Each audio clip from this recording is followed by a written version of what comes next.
Okay, let's consider a situation. So you come to work in your bike. Let's take it's a KTM Duke 250, and you're done with your work and you want to go back home, and your bike is dead. Your bike doesn't start. You put your key, turn on, it doesn't start. What do you do? I've seen a lot of people in my own office where people have taken their bikes, uh, push started. They'll run along with the bike. Suddenly they'll drop it in gear and release the clutch, and nothing would happen. So those were the days when you had a kicker in your bike, where you can kick, you can start your bike, your battery is dead, and you can just go. Even olden days, we had scooters, scooties, a lot of vehicles which you can just stop, kick, and then go. Those options will not work in today. Even a Bullet, let's say a vintage vehicle like Bullet Classic 350, or KTM or Bajaj or TVS, Apache, any bike, any new modern bike that you have today will not start. The reason why is it has something called electronic ignition. So earlier it didn't have an electronic ignition. So recent days almost all bikes come with an electronic ignition, and that's the reason most of the bike manufacturers do not have kickstarts nowadays, because when your bike battery is dead, even if it has a kicker, you kick hundreds and thousands of times, it will not start. You will need a minimal amount of charge in the battery to ensure that your bike turns on. So let's take another example. So you've come to office, you're going back, your bike ignition gets on. So when you turn on your bike key, KTM, so it says ready to race, everything ignition loads, your fuel pump is pumped up already, but when you crank, it doesn't start. Right, so it cranks a little longer, but it doesn't stop. In that case, your battery is still worn out, but it's able to charge the ignition. So in this case, if it's able to charge the ignition coil, being electronic ignition, if it can charge the ignition coil, you can push start. So that's the difference. So I would like to start with that for the session. In fact, the motivation to do this video is to educate people that you can't push start your bikes if you do not have a battery charge. Not just bikes or even cars. When your battery is fully dead, nothing happens when you twist the key. You cannot start, and the only way to start is to do a jump start. Either you swap a battery, or you get two power sources from another, two power sources, meaning positive and negative power source, from another battery of another vehicle, and charge your battery or connect your battery's terminal to that, and you can charge. That's the only way to do that. So having said that, let's get into today's content. On a generic note, so let's understand why a car or a bike does not start. So if your vehicle doesn't start, it's predominantly one of these reasons. So first and foremost, especially for new vehicles, it's mostly the battery that's going to be dead. Especially with the current pandemic situation, we all use our vehicles very less. And if your car is going to be idle for a longer time, and you do not use your vehicle or charge your battery properly, obviously your battery is going to have a lesser life. And so that's the first point. So a dead battery cannot start your car. If you have no fuel, when I say no fuel, not just that you don't have fuel in your pump. If your fuel pump is not working, your fuel filter is clogged, your injectors are clogged, your carburetor is clogged, your vehicle will not start. Again, no spark. When I say spark, your coil plugs, your coil ignition coil, your spark plugs. So if any of these doesn't work, it will not start, which means there's no compression. No spark. And the other point is compression. So compression could be because of an engine damage, in case your rings are worn out, you have a valve bend. So that's whenever, mostly it happens when there is less engine. Your engine is start from oil and there is a engine damage, then obviously your bike can't start. And last but not the least is air and vacuum leak, in case if there is any vacuum leak. When I say vacuum leak, so your intake is open, your intake connectors, vacuum connectors, every vehicle has vacuum connectors. If they are open, most of the cases it will start, but it will not be able to start efficiently and run efficiently. So it's predominantly dead battery, no fuel, no spark, and no compression. This is what will prevent your bike or car from starting. So today's video we're going to focus on the point one, which is the causes of not starting the car, going to a dead battery. The reason I chose this is because, as I said, I have seen a lot of people, both bikes and cars, who try to push start it when their battery is totally dead. Modern days cars, most of it, or rather all of it, modern days cars and bikes, all of it have electronic ignition. Unless you have a minimal charge, you can't push start a vehicle.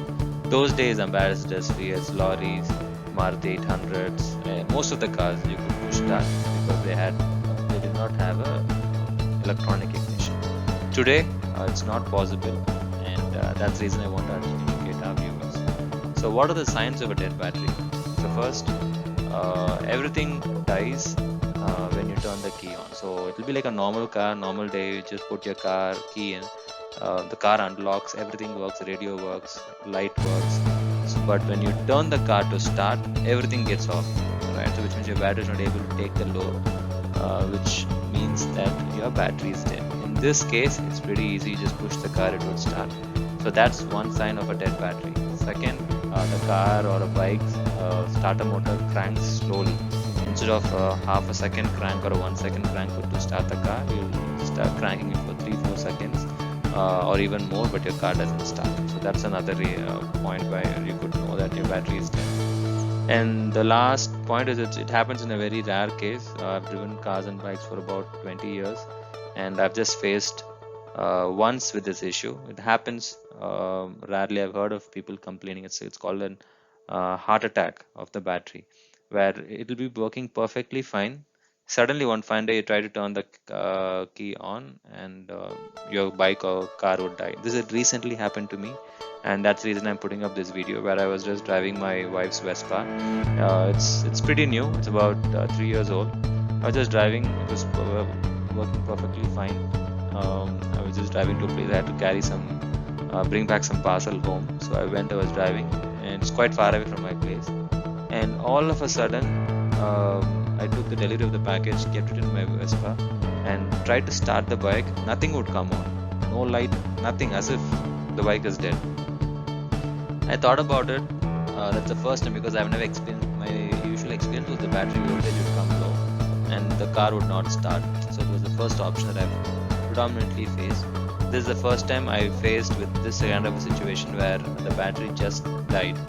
And being a new bike, being 2 to 3 years old, was still new because I didn't drive it much because of the pandemic. I could guess that battery could be the issue. If it was close to my home, I could have brought my tools, tried to check it out, just how a multimeter would do. But I was far away from home, so I knew it would be the battery. So I called, and Vespa has a kicker. I did kick a couple of times, just to try my luck. But being electronic ignition, nothing helped. And I googled the near battery store, and they replaced the battery for about $1,600, exchanging my whole battery. I fixed it, and I was way back home. Right? But that 30 minutes were me thinking whether the battery is dead or the vehicle is gone. I don't know. I was thinking of a lot, but it was a simple issue. I couldn't have solved it in any ways better than what I did. So that the battery guy came, was just a random guy from Google. He came into my spot. Thankfully, I was in the city. So he came in, he swapped the batteries, and the bike just started right away.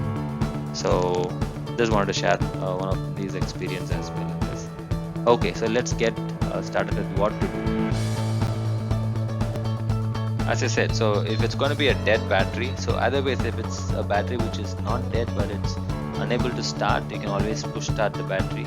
Either a car or a bike, you can do it. If it's going to be a dead battery, let's take two options here. So one is going to be a car and a bike. So in both ways, what you should do is to jump start it. Jump starting, you would need a very bigger battery. For example, if you want to jump start a car, you might need an SUV's battery or a lorry battery, a bigger vehicle, so that because your drain battery will also be sucking power apart from your starter motor taking it. Either you directly swap the battery, or you can just place the battery to power on your ignition and you can push start it. So that is either of two ways to start a dead battery. in case if it's very low on charge, not a dead battery but very low on charge, you're able to power up the ignition. When I say power up the ignition, your speedometer would work. When you put the key on, all your warning lights and speedometer would work. So that's what I say, power the ignition. So when your speedometer is on, you can just put your gear into second, and you can get help from somebody. Push the vehicle. If it's going to be a bike, you can do it by yourself. Push the vehicle and release the clutch in second gear. Your vehicle must start. In case if it doesn't start, you need more momentum. You need another person to push, or push a little faster. So overall, the point here is mostly for bikes. In case if your bike doesn't start, don't rely on the kicker if your ignition doesn't load, because today's modern bikes will not start. Just go to a nearby electrical shop, buy a 2 meter worth of wire, get your friend's bike, connect the positive negative from your friend's bike, and positive negative, connect the other end of the wire to the positive negative of your bike. Ensure that your polarities are same. You connect the positive to positive and not the negative to the positive. So connect it, start, put the key, don't start the bike, put the key in ignition. You will see everything works, the speedometer would work. At that juncture, kick start it. Your bike will for sure start. I've done it for a lot of friends who face this issue. It works like a charm. Don't try to put your starter. As I said, your drained battery will be sucking in a lot more power, and you will end up discharging your friend's bike. So just connect the battery terminals together, switch on the ignition. Once the ignition is loaded, kick the battery and you will start it. And friends, that's the way to start a bike if your battery is totally dead. Right? Hope this video was useful. Please like, share and subscribe to your friends and families. If you have any queries, please feel free to reach out to the Autobuff channel. Right? Thank you. So team, thank you so much for hearing out for the whole video. I'm assuming that this video is really helpful, and especially for beginners who have just bought a two-wheeler, especially a motor scooter or a scooter. Just ensure that you share this video, and so they benefit out of it. And I hope there's significant reduction in the number of falls people have on wet roads using this technology. And thanks again for watching. Please free to like, share and subscribe this video. And if there is any suggestions, recommendations you would like to share, please drop in an email to autobuffindia@gmail.com. I'll be more than happy to help you out. Thank you team.